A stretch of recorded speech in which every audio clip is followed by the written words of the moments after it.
Hər vaxtınız xeyir olsun, əziz şagirdlərim. Bugünkü izahımız Nizami Hüseynov 70 sınaq test toplusundan sınaq 1-dən başlayaq. Demək, fikirlərdən deyir biri səhvdir. Tək sözü yazıldığı kimi tələffüz olunur. Bəli, necə demişdik? Demişdik ki, sonu 2 hərfi ilə bitən tək hecalı sözlərimiz yazılışla tələffüz arasında dedik ki, fərq olmur. Burada ki, y əvəzlənməsi və yaxud xıst iştirix əsəsi vermir. Niyə? Tək olduğu üçün. Sonra bulut sözündə bir çar samit var. Bəli, bulut sözü tələffüzdə olur bulut. D t-ya çevrilir və bir dənə çar samit var. Çar samit ümumiyyətlə samitdirsə, saitdirsə siz baxırsınız tələffüzə, tələffüz üzərində saiti, samiti seçirsiniz. Qatıq sözündə eyni hərf müxtəlif səsləri ifadə edir. Olur qatıq. Eyni hərfimiz müxtəlif səsləri, bəli, 2 dənə hərflərimiz 2 müxtəlif səslə ifadə olunur. Doğrudur. Sonra bizdən yanlışı soruşur. Komediya sözündə dodaqlanan sait yoxdur. Bəli, tələffüzdə olur komediya və burada dodaqlanan sait olmur. E variantı da yanlış, düzdür, yəni yanlış deyil. Burada D variantındadır. Çünki ədalı sözündə vurğu ikinci hecəliyə yox, vurğu sonuncu hecəyə düşmüş olur. Birinci sualımızda cavab D variantı. Hansı sözlər sətirdən sətrə keçirilmək düzgün bölünməmişdir? Düzgün bölünməyənlərini soruşur. Məsələn, izahda da demişdim ki, dram sözü, sonra qraf sözü, bunlar eyni belə keçirilməlidir. Dram, qraf. Sonra, məsələn, Gürcüstan stan şəkilçisi, stan formasında, yəni olunmalıdır. Deyək ki, düzgün bölünməmişdir. Biri götürürük, düzgün bölünməmişdir. Əl, üz, yuya doğru bölünübdür. Avtoqraf doğru bölünüb, çünki qraf sözü belə olmalıdır. Əgər q burada avtoqraf olsa yanlış olardır. Melodram olmalıdır. Melodram yox. Ona görə 4-də yanlışdır. Hüseyin əli. Əli sözündə də niyə yanlışdır? Çünki əni biz yazıb sətirdə tək saxlaya bilmərik. Cavabımız 1, 4, 5. 2-də qalmışdıq. Demək, dedik ki, cavabımız olur 1, 4, 5, B variantı. Sonra 3-cü suala keçid alaq. Tərkibində yalnız çar samitlər işlənən sözləri seçin. Bizdən çar samiti soruşursa, sait samiti soruşursa, biz tələffüzünü verməliyik. Burada 2 variant var. Yəni doğru cavab yoxdur burada. Amma aynı eyni yazanlar doğru ola bilər. Çapıq sözündə çapıq, istefa sözündə amma dəyişir, t-ya çevrilir. Şəffaf sözündə də yoxdur. Taxta sözündə var. Köpük sözündə yoxdur. Təqsir sözündə də yoxdur. Təşviş yoxdur. Süz burada. Sonra olur sözün tələffüzü t düşür, l-ya çevrilir. Aha, burada da oldu. Cingiltili samit getdi. Çəklik. Burada l cingiltili samit var. Saxsı, taksi. Burada da k-nin biri g-yə çevrilir. Cingiltili samit var. Yəni bu da doğru cavab yoxdur.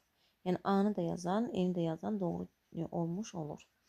Sonra hansı sözün tələffüz şəkli düzgün göstərilməmişdir? Tələffüz şəkli.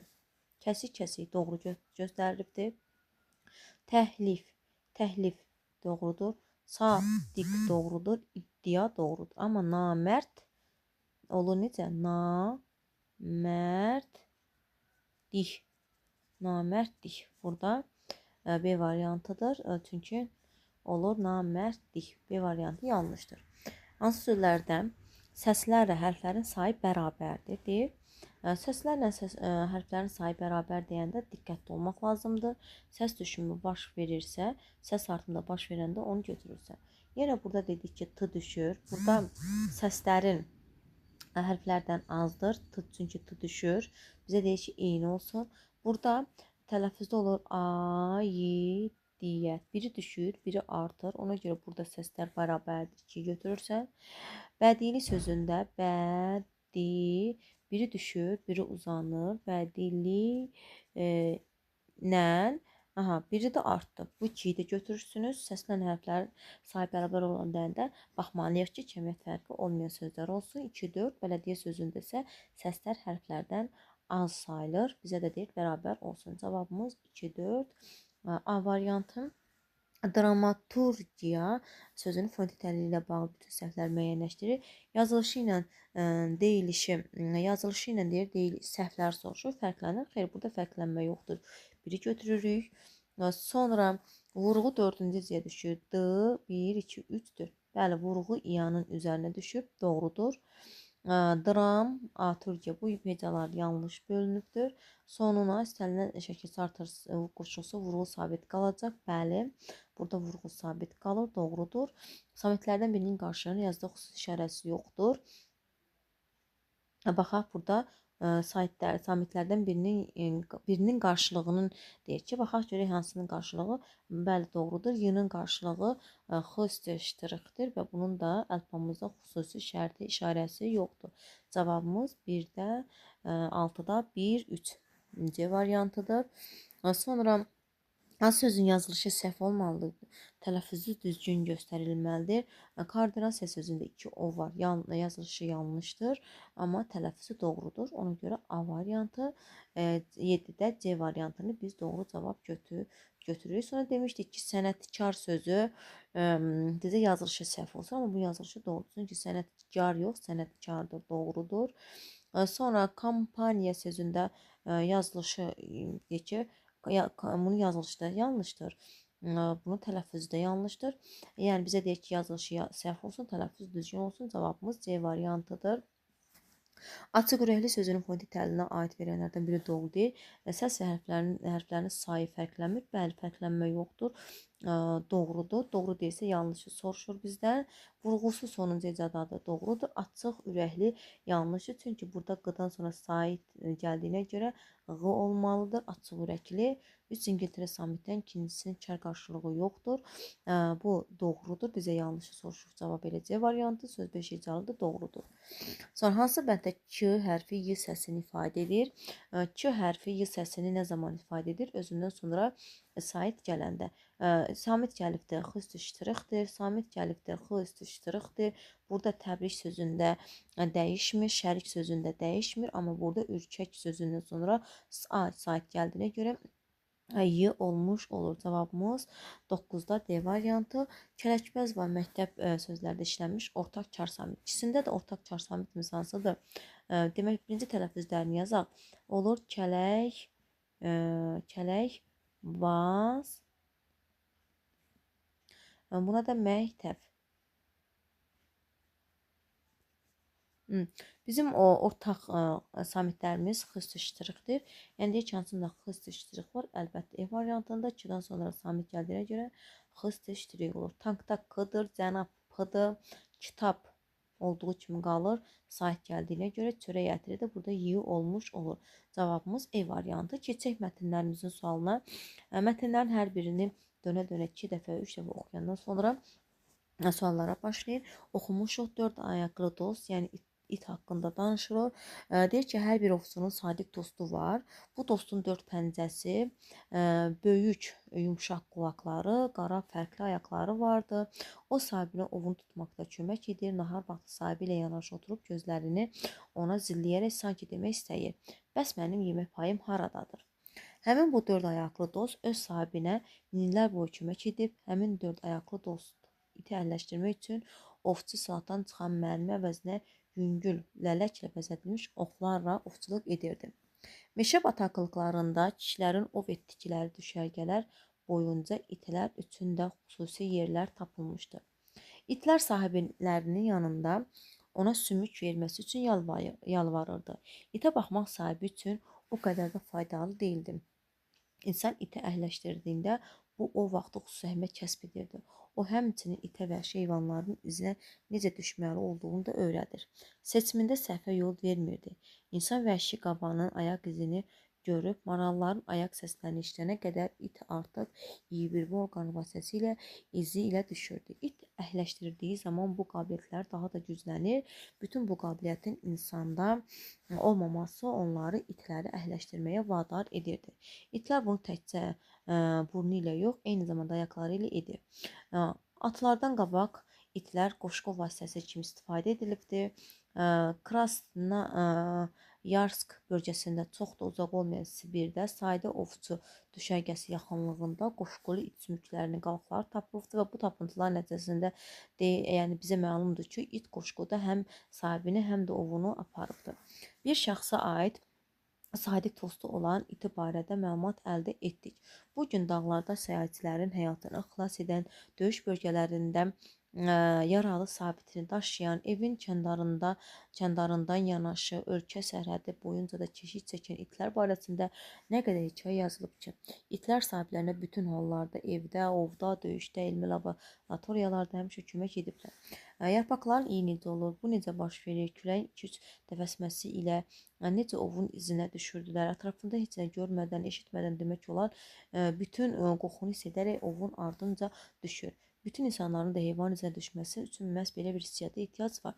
Demək, siz bilirsiniz ki, buradan sonra bu cümlə uyğunsuzdur. İndi bu haqqında axırda sonlarda şərtin sonlarında baxaq ki, burada bizdən nə istəyir. Yəni oxuyanda bilirsən ki, bu danışdığın fikrin yəni ki, arxası deyil. Baxaq, itləri əhləşdirməyin insanlara verdiyi faydaya uyğun olaraq düzgün fikirləri seçin. Mətndə əhləşdirilmiş itlərin bu faydası haqqında məlumat verilib. Düzgün fikirləri seçirik. Biz baxırıq. Məsələn, məlumat verilir. İtlər iyi asanlıqla məyit ovun izinə düşürlər. Bu haqqda məlumat verilir. Əhləşdirilmiş itlər pis vərdişlərin tərk etməsi insana kömək edir. Elə bir yoxdur. İnsana odlu silahı deyil, daha sadə sular itləri əhləşdiriblər. Bu haqqında da məlumat verilmir. Verilməyən bölməsinə bax, itlər sahiblərinə yemək istəyirdilər. Burada əhləşdirmə insanlara verdiyi faydaya uyğun düzgün fikirləri bu haqqında da yəni ki, yemək istəyirdilər. Yəni verilmir desə bu götürmürük. Biz verilməyənin altından verilməyəni götürməliyik. Xüsusən tək böyüyən uşaqlar ev itləri dostluq edir, tənhalıqdan xilas ola belə bir yəni ki, haqqında danışma yoxdur. Cavabımız 1 ilə 5 C variantı. İtlər sahiblərin ağıl yüklərini daşıya biliblər. Haqqında məlumat var. Deyək ki, mətndə hansı dəyişiklik baş verirsə, tərkib hissələri arasında uyğunluq yaranır. Birinci, ikinci abzas bir abzas şəklində verilməlidir. Baxaq, birinci, ikinci abzas sayaq. Birinci, ikinci abzas. Məsələn, bu birinci abzasdır. Bu da ikinci abzası. Deyir ki, birinci, ikinci abzas bir abzas şəklində verilir. Baxaq görək verilməlidirmi? Bəs mənim yemək payım hardadır? Həmin bu duyarda öz sahibinə minlər kömək edir. Görürsünüz, bu fikir bitir buradan və buradan başqa bir fikir başladığına görə bunlar abzas şəklində verilməlidir. Əgər buradakı fikir bu fikrin arxası olsaydı, onda ikisini bir abzasda verə bilərdi. Yəni abzas odur ki, fikir yekunlaşır. Başqa bir fikir keçəndə biz onu abzas şəklində qeyd edirik. Bir yanlışdır. Son abzas özündən əvvəlki abzasa birləşdirilməlidir. Son abzas deyir ki, bu abzas buna birləşdirməlidir. Xeyr, yanlışdır. Çünki burada başqa məlumatdan danışır, burada da başqa birləşdirməlidir. Yanlış deyir. Sonra birinci abzasda o sözü ilə başlayan cümlə yeni abzasdan verilməlidir. Birinci abzasdan. Baxaq, yəni burada o olan yeni abzasda verilməlidir. Xeyr, bu fikrin arxasıdır, verilə bilməz. Sonuncu abzas dördüncü abzasda sonra verilməlidir. Bəli, sonuncu abzasımız budur. Bu, bax dedim ki, burada oxuyanda bilirik ki, uyğunsuzluq var. Bu dördüncü abzasdan sonra verilməlidir. Baxaq, dördüncü abzas 1, 2, 3, 4. Yəni, bu abzasdan bura sonra verilməlidir. Baxırıq, iyi bilmədən danışır. Burada da iyi necə olur, necə baş verir. Burada da iyidən danışır. Ona görə cavabımız 12-də D variantı. Çünki dördüncü abzasları bir abzas şəklində verilməlidir. Yanlışdır. Mətnə əsasən aşağıdakılardan biri hökm deyil və ehtimal edilə bilməz. Müasir dövrdə insanlar heç bir canlını əhləşdirmirlər. Bu hökm deyil və bunu da ehtimal edilə bilməz ki, yəni ola da bilər, olmaya da bilər. Xeyr. Yəni bu bizim yanlış fikirdir. A variantı. 13-də A variantı. Sonra tünd hərflərlə verilmiş cümlədə nöqtələrin yerinə yazıla bilən ifadənin müəyyən edək. Tünd hərflər verilən sözümüz hansı idi? Burada itlər sahibinin yanında neynəməliyik? Fırlanaraq, bir də qaçaraq, itlərin yanında qaçaraq ona sümük gücü verməsi üçün yalvarırdı. Bir də fırlanaraq. 1 ilə 4 olur. Nə? C variantı. Mətnə əsasən hansı fikir söyləmək olmaz? Mətnə əsasən hansı fikirlər söyləmək olmaz? Baxaq. İtlər sahibindən daha tez ovun üzünə düşürdü. Olar, çünki haqqında var. İtlərin əhləşməsi insanın işini asanlaşdırıb, doğrudur. İtlərlə bağlı bəzi faktların ortaya çıxması, onların tapılması mümkün olmuşdur. Bəli, skeletlər tapılmışdır. İtlərin sahibliyi, bəzi ölkələrin arasında qoruyubdur. Bəli, itlərin sədaqəti haqqında yüzlərlə əsər yazılmışdır. Yanlışdır. Elə bir əsər yazılmamışdır. Və deyir ki, çərçivə daxilində yazılacaq sözü və onun düzgün izahını müəyyən edir. Bura yəni bir şəxsə aid nə ola bilər? Bir şəxsə aid məktubda ola bilər. Sadiq dost olan ilə məlumatı əldə etdik. Yəni burada onlar nədə? Məktubda. İnsanın kiməsə yazdığı qeydlər deməkdir. Cavabımız 16-da D variantı götürürük. Xatirələr məsələn olsa, gələcək baş və hadisələr haqqında öncədən xəbər verilən yazı bu hissəsi yanlışdır və onun düzgün izahı burada yanlışdır. Yəni bura yanlışdır. Burada doğru olmalıdır. Proloq mətn giriş hissəsində verilən məlumatdır. Yəni burada proloqdan danışmır. Avtobioqrafiya özü haqqında yazılan qeyddir. Amma şəxsin burada yazdığı şəxsin həyatı haqqında başqalarının yazdığı qeydlərdir. Bu yanlışdır. Yəni bunun açması deyil. Avtobioqrafiya nə deməkdir? Özüm haqqında yazdığım əsər deməkdir. Xasiyyətnaməni də bilirsiniz və rəhbər şəxsin öz işçisi haqqında verdiyi məlumat mənim özüm verdiyim məlumatdır. Yanlışdır. Cavabımız D variantı. 16-da D variantı olur. 17. Mətn əsas edilən ən əsas üstünlüyü hansı idi? İyi bilmə. Hansı plan bəndi qarşısında işarə qoyulmuş hər üç abzas ifadə edir? Məsələn, 3 abzas biri budur. Bu gün dağlarda səyçilərin həyatını xilas edən. Biri budur. Sonra 3 dənə abzas var. Deyir ki, bunların hansını da əvəz edə bilər? Baxaq, itlərin faydası. Hamısını əvəz edə bilər. Çünki burada da itlərin faydasından danışır. Məsələn, ovdadır, döyüşdə olur. Məsələn, burada qabiliyyətlərindən danışılır. Yenə burada da faydasından danışılır və burada da kömək edir. Burada da faydasından danışır. Hər üç abzasa qeyd edə bilərik itlərin demək faydasından. 19 itlərin əhəlləşdirilməsində öncə və sonraki dövrlər müqayisə edərkən hansı fərqlər xüsusi qeyd olunmalıdır? Nə etmək lazımdır? İşçinin daha da asanlaşması və yük daşıyırdılar itlər, həm də keşikçi kimi yəni istifadə olunurdur. Onu da 19-a yaza bilərsiniz. Bunu da sildim. Dedik ki, keşikçi kimi insanlara kömək etməsi. Nömrələnmiş sözlər əsasında itlərin faydası. İtlərin faydası haqqında məsələn burada soruşur. Evdə, ovda, döyüşdə, elmi laboratoriyada və s. Məsələn, evdə yaza bilərik ki, həm evdəki, yəni problemi, evə yaxınlaşan hər hansı bir problemi dəf edir, həm də oğurunun yəni ki, qarşısını alır. Evə onu yaza bilərik. Sonra döyüşə yaza bilərik. Döyüşdə həm də evin kəndarından yanaşı ölkə sərhədi boyunca keşik çəkən itlər barəsində də nə qədər məlumat əldə edirik. Məsələn, döyüşdə nə yaza bilər? Döyüş bölgələrində demək, yararı sahibini daşıyan, sonra bunlar buradadır. Sonra elmi laboratoriyada nə yaza bilərik? Elmi laboratoriyada, yəni itlərdən xüsusi istifadə edilmişdir. Hətta Pavlov, yəni öz təcrübəsində itlərdən istifadə də edilmişdir. Sonra ovda nə yaza bilərik?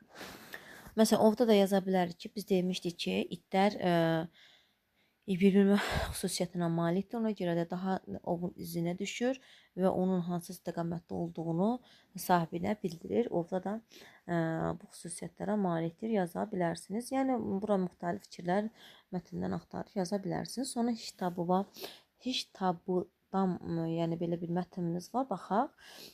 Sən heç Hiştabudan barədə eşitmisən? Yox, onda qulaq as. Mən sənə Hiştabudamın nağılını danışım. Güclü qar yağmışdı, hər tərəf ağappaq idi, bütün çiyələklər, güllər qarın altında qalmışdı. Uşaqlar həyatda qartopu oynayırdı, sürüşür. Cavid qar kürələrini deyirləndirə-dirə daha da böyüdürdü. O 3 belə böyük qar topa düzəltdi. Sonra onları üst-üstə qoydu. Evdən bir vedrə gətirib qar topalarının başına keçirdi. Yerkəkükdən burun, ağac budaqlarından qol, kömürdən ağız və göz düzəltdi. Biraz sonra onun qar adamı hazır oldu. Uşaqlar qardan başına yığışaraq xeyli oynadı. Havanın buraya yazacaq ki, qaraldığını görüb evlərinə yola getdilər. Axşam qar adam düzəltmiş Cavid yenidə həyata düşdü.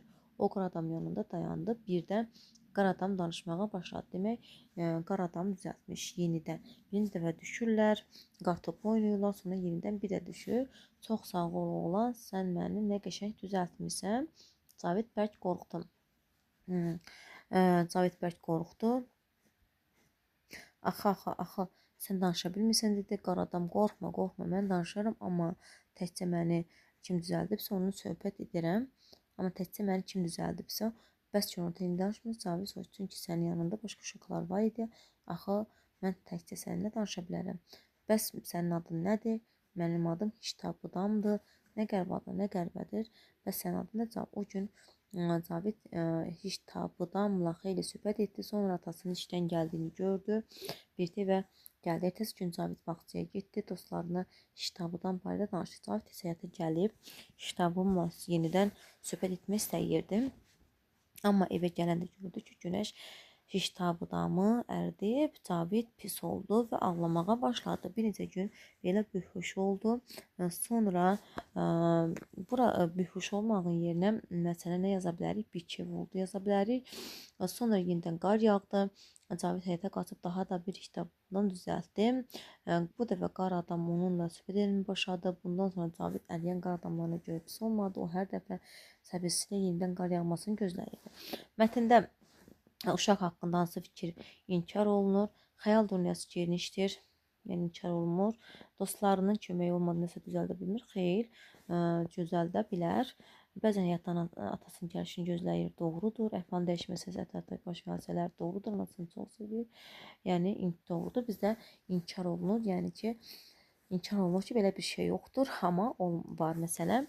Çünki orada Cavid, yəni özü tək başına düzəldə bilər. Cavidin ikinci dəfə həyata düşməsinin səbəbi mətnə əsasən məlumdur. İkinci dəfə düşməsi buradır. Məsələn, burada birinci dəfə düşürlər, qar topu düzəldirlər. Sonra axşam qar adamı düzəltmiş Cavid yenidən həyata düşdü. O adamın yanında dayanıb birdən qar adam. Yəni səbəb yoxdur ki, niyə düşür? Cavab A variantıdır.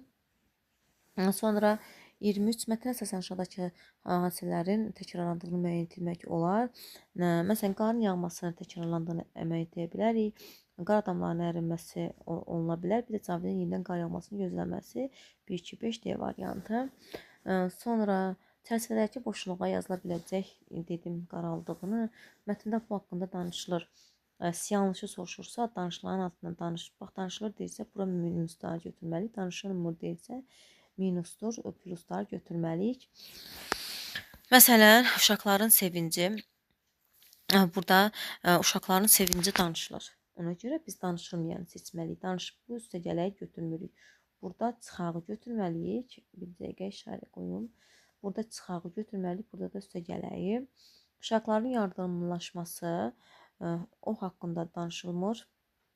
Valideynlərin övladların qarşısında qalması danışılmır. İkisi buradan götürürük. Mətndə bu haqda danışılmır. Burada da danışılanı götürməliyik. Qeyri-adi hadisə danışılır.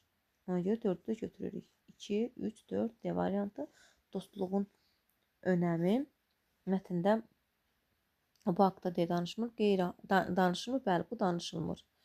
Yəni ki, bizə danışılmayan altından danışılanı götürməliyik. Ona görə qeyri-adi hadisə 2, 3, 4 D variantı. Mətn abzaslarının səhəti pozulmuşdur. Əsas hissənin başlanmalı olduğu cümlənin ilk sözünü qeyd edir. Yəni ki, baxaq, bu hansı sözdən gəlir? Mətnin abzaslarının səhəti pozulmuşdur. Baxaq, bu birinci mətndədir. Məsələn, bax, burada deyir ki, sən heç eşidibsənmi? Yox, onda qulaqa danışın. Buradan sonra başlayır. Başqa bir abzas olmalıdır. Abzasdan təzə başlamalıdır ki, güclü qar yağmışdır, hər tərəfə qappaq idi, uşaqlar həyətə qar topu. Yəni orada güclüdən yeni abzas başlanmalıdır. Cavabımız C variantı. Mətn əsasında yanlış fikri, hansı fikir yanlışdır? Hiştavudan əsərin digər qəhrəmanının minatları hissi doğrudur. Və çox sağ ol deyir. Əsərdə real olmayan hadisələr təsvir olunub, doğrudur. Baş verən hadisə müəllifin təxəyyülü məhsuludur, doğrudur. Təxəyyül, yəni istədiyi formada yazmasıdır. Cavidin Hiştavudan düzəldə bilməməsi səbəbi balaca olması yanlışdır. Hadisənin ilin hansı fəslində baş verdiyini təxmin etmək mümkündür. Bəli, qar yağıbsa, məsələn, yəni təxmin edə bilərik.